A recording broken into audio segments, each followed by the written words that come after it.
Yo, what is up guys, Grim here, and in today's video we're going to talk about the big changes to Eldritch altars, Eldritch currencies, and of course, which one with the rebalance you should be running, either Exarch or Eater of Worlds on your maps. So there's a lot of stuff to process here, and there's been some massive adjustments since the last league on the two influences that we know and love. So there's definitely plenty to unpack. But first, if you're not already, make sure to subscribe to the channel and like the video if you're enjoying the Sentinel League content. Alright, without further ado, let's get into it. Okay, so immediately I want to talk about the challenges of both of the different influences in regards to the new modifiers that got added, as well as the Sentinel League. Alright, so overall, a lot of the modifiers are pretty damn dangerous that they've added. The altars that you click on are now significantly more potent, and they power up the monsters by a large degree.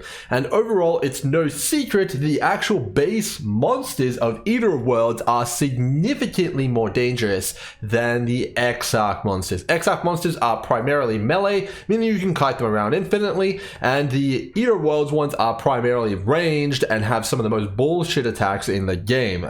Suffice to say. So overall, when you're powering these monsters up, it's going to be a pretty big deal, and you may farm a whole lot more deaths farming Eater of Worlds as opposed to Exarch.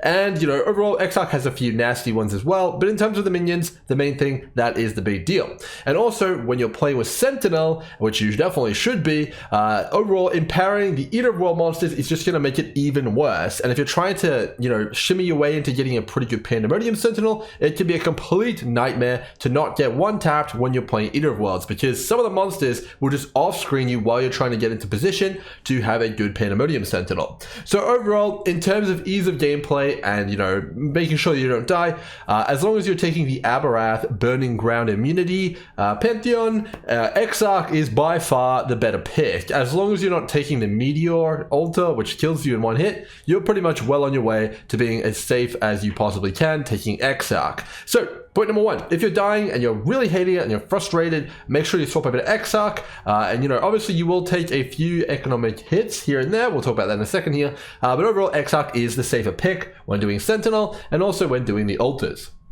Okay, so in the introduction of 3.18, we obviously got the two new keystones, and that adds significant difficulty to the existing maps as well as the altars. So, you know, obviously one of them on one side gives you an additional downside with 50% increased loot. Pretty much everyone's taking that permanently. That's not the big problem one. The problem is Wrath of the Cosmos. So this specific modifier here makes the problem we talked about earlier even more exacerbated. So if you're running, for example, Eater of Worlds, and you can't really afford to do Wrath of the Cosmos because it's just too absurd, too ridiculous, it's possible you might actually be able to do Exarch with the Wrath of the Cosmos because it's just that much easier on you with the Exarch mods, as long as you're not taking the Meteor.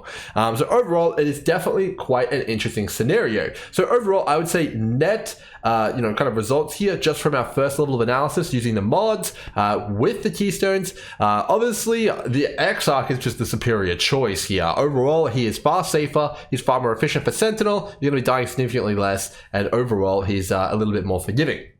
So definitely pretty damn good there. I am a big fan of running the Exarch. However, Eater of Worlds has traditionally been the pick. And why is that? Why is everyone doing Eater of Worlds? Well, it's not for any particular reason outside of the fact that his bonuses on the Atlas passive tree are just overall just a little bit better. And in the previous patch, they were significantly miles better. So let's quickly bring those up and we'll take a quick look in game here of what those passives are now and how they've changed. So the passive in question here for the Eater of Worlds is the Shadow of Hunger, 30% increased chance to find Eater of Worlds altars in your maps. And the counterpart over here, the newly buffed, where is it?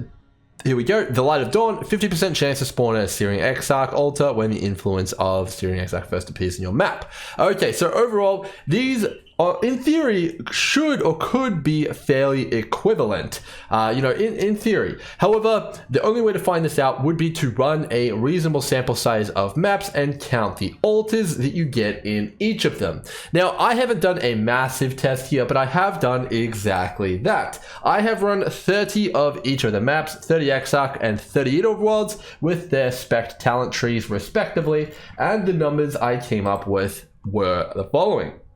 So over 30 Exarch maps, I got 2.46 alters per map on average, with many of my maps having, quite low amounts of alters. Some of them, in fact, even had 0, with a lot of them having 1, where a few of them did get pretty high. And then we have Eater of Worlds giving 3.1 alters per map from my testing. Now, of course, this is not a big enough sample size to get any definitive hard proof. However, anecdotally, I can tell you from running them both, running a ton of Eater of Worlds, and in my off time also running some Exarch outside of this test. Anecdotally, I can tell you just from my experience, Eater of Worlds feels like it gives significantly more alters. I think that if anything here in this test, it's underrepresented how much better Eater of Worlds is than Exarch. However, in just this test with the data we have, let's just call it 5 versus 3.1, it's not a significant difference. And if the difference between Exarch and Eater of Worlds is that you can run Wrath of the Cosmos on Exarch, but not on Eater of Worlds, then it might actually be worth running Exarch. But overall, if you can run, the Keystone on Eater of Worlds probably is the significantly more powerful pick, as you will get more alters on average, and I would say a considerable amount more alters. I think that the number would probably be closer to 4 alters, maybe on average per map over a large enough sample size, but honestly 3.1 is definitely a reasonable guess as well. But just based off the numbers we have right now, that would be my assessment. Maximum gear, if you can take the Wrath of the Cosmos Keystone. Eater of Worlds, if you can't, and you could in theory take it as Exarch, go with Exarch. If you can't take it as either, probably Eater of Worlds then again, unless Eater of Worlds is just absolutely pushing your nose in, and then you would go with Exarch as well. It's really going to come down to that preference. Overall though, over everything, Eater of Worlds will be more profitable in terms of how many alters you get. Now, maybe due to this fact, well, maybe the currencies are a little bit different price, because most people know this and most people feel that Eater of Worlds gives more alters, and overall that's been the general trend. So maybe the increase in price to the Exarch currencies as well as the Exarch invitation may offset that. I'm not sure. Let's take a look at the prices right now. So when you're running Eater of Worlds, you're pretty much going to have majority of your influence currency drop as Ichors. And you can see here that you get like about 1 to 1 on most of these currencies. You get 1 to 1.5 roughly on the grands, but everything else is 1. So they're definitely pretty damn cheap. However, most of the time, you're going to get a lot more of them as Eater of Worlds, as you have a higher number of average alters. And you're also going to get a bunch more of other things like sextants and all sorts of stuff like that. However, the Embers here are definitely a higher price. There's no way around it. The Embers are significantly higher price, almost double in some cases than Ichors. So does that make searing Exarch worth it? Well, actually, in fact, I think almost. On the very, very high end of things, though, I still think that the Eater of Worlds is superior, just purely from the fact that so many powerful alter mods can come into play here. So you could get Scarabs, for example. You could get an extra map one. You could get an extra currency one for maps. So you could get tons of sextants, chisels, harbinger orbs, and stuff like that. And overall, I believe that Eater of Worlds still edges out Exarch in the very, very long run. And it doesn't really change much when you take a look at their invitations either.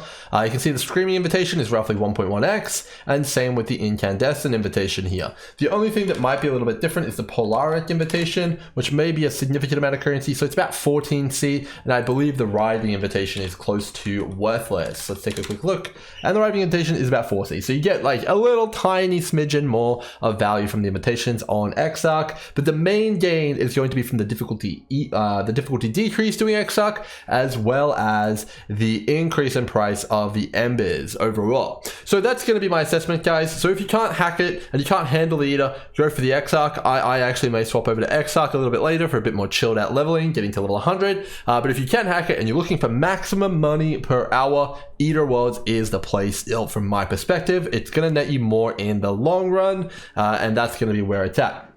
Next thing I wanted to talk a little bit about is the Eldritch currencies, because these things are deceptively rare. Overall, I have run hundreds and hundreds of maps. How many kills do I have right now? I have 1.5 million kills, and I can tell you right now, I've taken the nodes on the altars, which give the boss some Eldritch currencies, and it is significantly, and I would say tyrannically nerfed. It's basically a non-existent chance now to get Eldritch currencies currencies from maps or the map boss. It is incredibly rare to get them.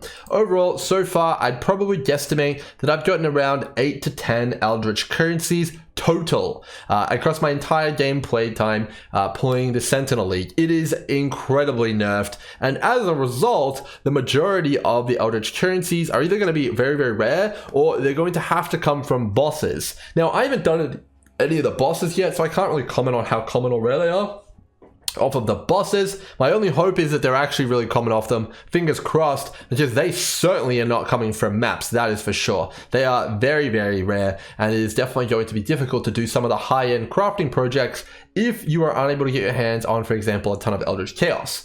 Okay, so that is out of the way. Let's talk a little bit more about the Eldritch Chaos, though, because a lot of us, we kind of played the last league. It was really fun. First 1 month or two, it was blast, and then we kind of, we tapped out. We were like, okay, we'll wait until the next league, and we came back. Now, the Eldritch Chaos has in fact received a nerf, or a pseudo nerf, since the start of last league, and that nerf is as follows. So before, the Eldritch Chaos, when you re-rolled, for example, an Eldritch item, it would see how many modifiers are on the item of the ones that it's going to re-roll, and it would re-roll the same amount of modifiers again and again and again. You could deterministically say, for example, re-roll 3 modifiers until you got ones that you wanted.